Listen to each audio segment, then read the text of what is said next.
بِيَدِ اللَّهِ وَتَرْفَعُوا بِأَيْدِيكُمْ فَتَمَسَّكُوا بِهِ فَإِنَّكُمْ لَن تَهْلِكُوا وَلَن تَضِلُّوا بَعْدَهُ أَبَدًا۔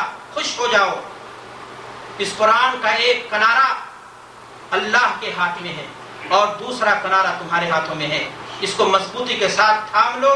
اگر اس کو مضبوطی کے ساتھ تھام لو گے، پکڑ لو گے، تو بے شک اس کے بعد تم ہلاک نہ ہوگے اور کبھی گمراہ نہ ہوگے۔ حقیقت بھی یہی ہے میرے بھائیوں کہ مسلمان قوم نے جب تک اللہ کی کتاب کو مضبوطی کے ساتھ تھامے رکھا، ان میں اختلافات پیدا نہیں ہوئے، وہ گمراہ نہیں ہوئے، وہ دنیا کے بساط پر چاہے سیاسی ہو یا اور کسی اعتبار سے ان کی قدر و قیمت نہیں گھٹی۔ لیکن جب سے ہم نے اللہ کی رسی کو مضبوطی کے ساتھ تھامنا چھوڑ دیا، ہم اپنی اپنی جانب سے لکھی ہوئی کتابوں میں پڑ گئے، تو اللہ کی اس رسی سے ہمارا رشتہ کمزور ہو گیا اور ہم میں اختلافات پیدا ہو گئے، ہم تنزل اور پریشانیوں کے شکار ہو گئے، مختلف مسائل نے ہمارے یہاں ڈیرے ڈال لیے، آفات اور بلیات کے ہم شکار ہو گئے، اور مسلمان قوم کی تو جیسے قسمت ہی لٹ گئی، مسلمان قوم کی جیسے قسمت لٹ گئی ہو۔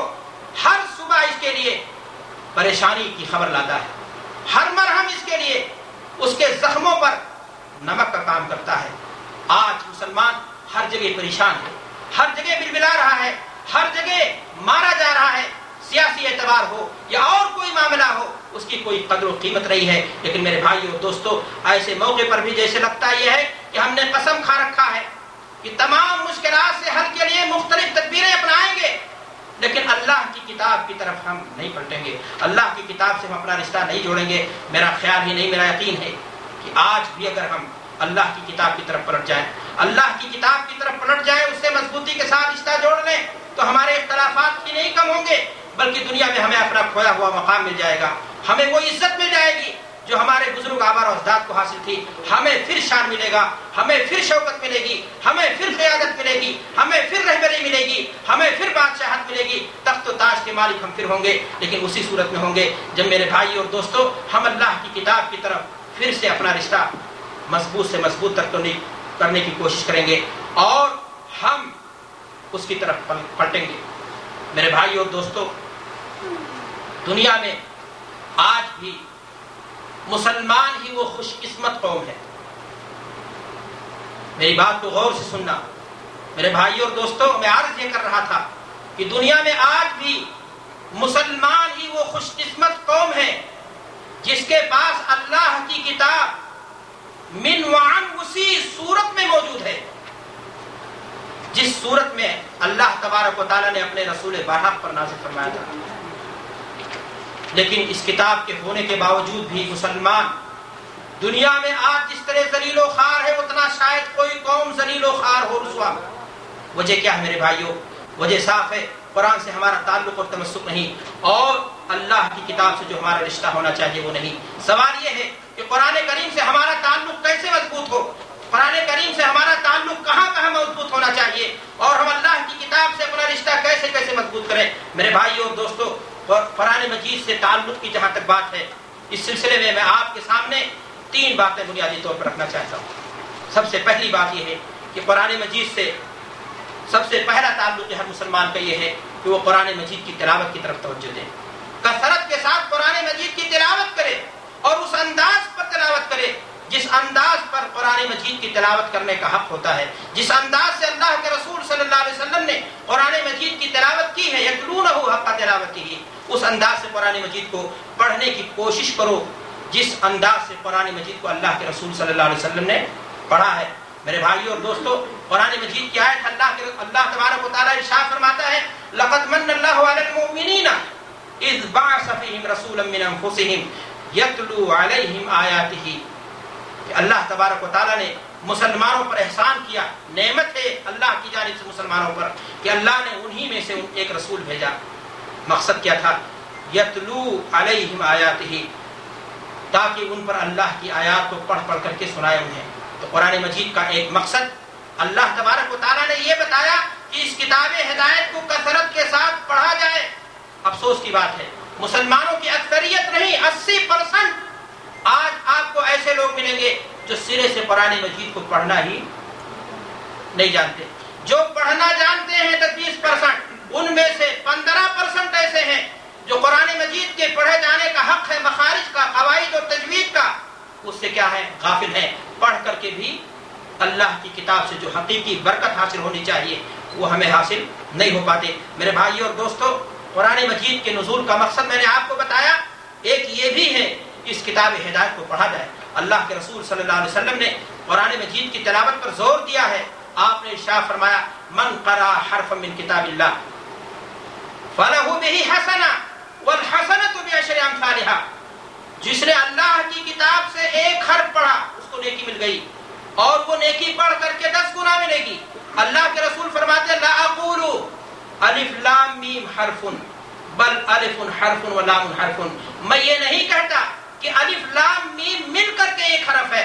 اللہ کے رسول نے فرمایا کہ الف الگ حرف ہے، لام الگ حرف ہے، میم الگ حرف ہے۔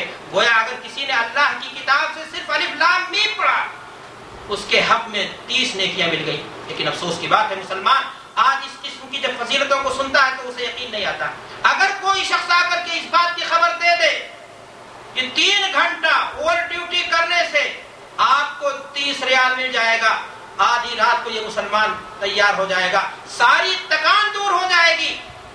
لیکن قرآن مجید کی تلاوت، اس کی فضیلت اور اس کی اہمیت جب بیان فرمائی جاتی ہے، بیان کی جاتی ہے، تو ہمارے دلوں کے اندر کوئی جذبہ نہیں پیدا ہوتا۔ میرے بھائیوں اور دوستوں، میں آپ کو بتانا چاہتا ہوں، یہ دنیاوی زندگی ختم ہو جائے گی۔ یہ محنت اور کوشش کے ذریعہ جو آپ مال کما رہے ہو، آپ کے آنکھ بند ہوتے ہی آپ کی اولاد وراثت کی شکل میں آپ کی مال کو ہڑپ لے گی۔ آپ کے حق میں دعائے خیر بھی کرے گی یا نہیں اللہ جانے، آپ نے اگر صحیح تربیت کی ہوگی تو کرے گی۔ لیکن میرے بھائیوں، آنکھ بند ہونے کے بعد جو چیز آپ کے کام آنے والی ہے، آخرت کی کرنسی جو ہوگی، وہ کرنسی یہی ہوگی کہ آپ نے قرآن مجید کی کیا کی ہوگی؟ تلاوت کی ہوگی۔ اب آپ کے میزان حسنات میں آپ اچانک دیکھو گے قرآن مجید کی تلاوت کی برکت سے آپ کی نیکیاں پھل جائیں گی، آپ کا مقام آخرت میں کیا ہوگا؟ بلند ہو رہا ہوگا۔ میرے بھائیو اور دوستو، قرآن مجید کی تلاوت قیامت کے دن شفاعت کا باعث ہے۔ اللہ کے رسول صلی اللہ علیہ وسلم نے فرمایا، اقرؤوا القرآن فإنه يأتي يوم القيامة شفيعا لأصحابه، قرآن مجید کی تلاوت کثرت سے کرو، کیونکہ قرآن مجید قیامت کے دن اپنے پڑھنے والے کے حق میں اللہ سے اس بات کی درخواست کرے گا، شفاعت کرے گا کہ اے میرے مولا، اس آدمی نے مجھے تلاوت کرنے میں، مجھے پڑھنے میں اپنا وقت لگایا تھا، ڈیوٹی سے آتا تھا تھک کر کے، کوشش پھر بھی کرتا تھا کہ اللہ کی کتاب کو کچھ نہ کچھ پڑھ لیں، کوشش کر کے 1-2 صفحہ ہی پڑھ لیا کرتا تھا، اے میرے مولا اس کے حق میں میری شفاعت کو تو قبول فرما لے۔ حدیث میں آتا ہے کہ اللہ تبارک و تعالیٰ اس کی شفاعت کو قبول بھی کرے گا۔ میرے بھائیو اور دوستو، اللہ کے رسول صلی اللہ علیہ وسلم نے متعدد احادیث ارشاد فرمائی ہے۔ قرآن مجید کی تلاوت گویا اللہ سے ہم کلام ہونے کے مترادف ہے۔ اللہ کے رسول صلی اللہ علیہ وسلم نے فرمایا، اذا احب احدکم ان یحدث ربہ فلیقرأ القرآن، اگر کوئی شخص یہ چاہتا ہے کہ وہ اپنے رب سے گفتگو کرے تو اسے چاہیے کہ وہ کثرت سے قرآن مجید کی تلاوت کرے۔ قرآن مجید کی تلاوت یہ باعث خیر و برکت ہے۔ کسی بھی جگہ مسجد میں بیٹھ کر کے یا کسی مکان میں بیٹھ کر کے یا کسی جگہ بیٹھ کر کے اگر قرآن مجید کی تلاوت کی جائے تو وہاں اللہ کی رحمتیں نازل ہوتی ہیں۔ حدیث میں آتا ہے، اللہ کے رسول فرماتے ہیں، مجتمع قوم فی بیت من بیوت اللہ یتلون کتاب اللہ ویتدارسونہ بینہم الا نزلت علیہم السکینۃ وغشیتہم الرحمۃ، کہ اگر کسی بھی جگہ بیٹھ کر کے لوگ قرآن مجید کی تلاوت کریں تو اللہ کی رحمت انہیں ڈھانپ لیتی ہے، اللہ کی رحمتوں کے نزول کا برکھا وہاں ہونے لگتا ہے۔ میرے بھائیو دوستو، پھر بھی ایک مسلمان کو موقع نہیں، کہتا ہے مولوی صاحب فرصت نہیں ملتی۔ فرصت اگر ہے ہماری زندگی میں تو کس بات کی؟ ہم دکان سے اپنے، ڈیوٹی سے اپنے تھک ہار کر کے جب گھر پہنچتے ہیں تو ہمارے لیے اگر فرصت ہے تو کس بات کی کہ ہم کھانا بنا کر کے کھا لیں اچھا سے اچھا؟ ہمارے لیے فرصت ہے اگر تو کس بات کی کہ ہم ٹیلی ویژن چالو کر کے مختلف سیریلوں کے ساتھ بیٹھے رہیں یا مختلف دوستوں کے ساتھ بیٹھ کر کے گپ شپ کر لیں۔ میرے بھائیو اور دوستو، آپ اپنے ہی قیمتی اوقات میں سے جس کو ادھر ادھر ضائع کر دیتے ہو، اگر بچا کر کے آپ نے آدھا گھنٹہ بھی نکال لیا کسی بھی ٹائم، فجر کے بعد، عشاء کے بعد، تو یقین مانیے کہ آپ نے بہت بڑے کام، اجر و ثواب کا کام کر لیا۔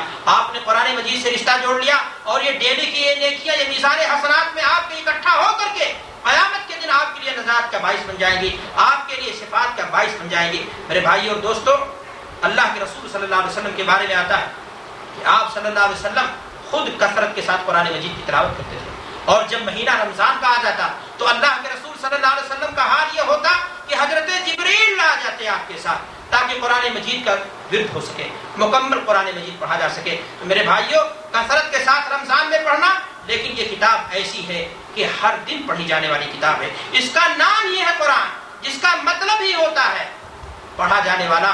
اس کی وحی کی شروعات ہوئی اقرأ بسم ربک الذی خلق، پڑھو، اور پڑھنے کا یہ حکم اللہ کے رسول صلی اللہ علیہ وسلم کے واسطے سے امت اسلامیہ کے ہر ایک فرد سے ہے۔ ہر شخص کو اللہ تبارک و تعالیٰ گویا حکم دے رہا ہے کہ قرآن مجید کی تلاوت کرے اور کثرت کے ساتھ اس کتاب کو پڑھے۔ افسوس کی بات ہے کہ ایک وقت تھا جب مسلمان بستیوں سے، مسلمان گھروں سے صبح کے ٹائم میں خاص طور سے قرآن مجید کی تلاوت کی آواز